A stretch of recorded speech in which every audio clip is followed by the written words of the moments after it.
நித்யா மேனன் நடித்துள்ள படங்கள் ஏப்ரல் மாதம் அடுத்தடுத்து ரிலீஸ் ஆகின்றன. நித்யா மேனன் தமிழ், மலையாளம், தெலுங்கு மற்றும் கன்னடம் ஆகிய மொழிகளில் நடித்து வருகிறார். அவர் தற்போது தமிழில் காஞ்சனா 2 படத்தில் நடித்துக் கொண்டிருக்கிறார். அவர் நடித்துள்ள 5 படங்கள் ரிலீஸுக்கு தயாராக உள்ளன. ஏப்ரல் மாதம் நித்யா மேனன் மாதம் என்று கூறலாம். நித்யா நடித்துள்ள சன் ஆஃப் சத்யமூர்த்தி என்ற தெலுங்கு படம், ஓகே கண்மணி, காஞ்சனா 2 ஆகிய தமிழ் படங்கள் ஏப்ரல் மாதம் அடுத்தடுத்து ரிலீஸ் ஆகின்றன.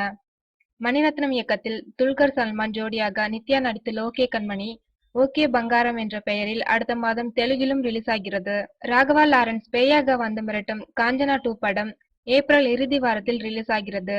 தமிழ் மற்றும் தெலுங்கில் ரிலீஸ் ஆகும் இந்த படத்தில் முக்கிய கதாபாத்திரத்தில் நடித்துள்ளார் நித்யா.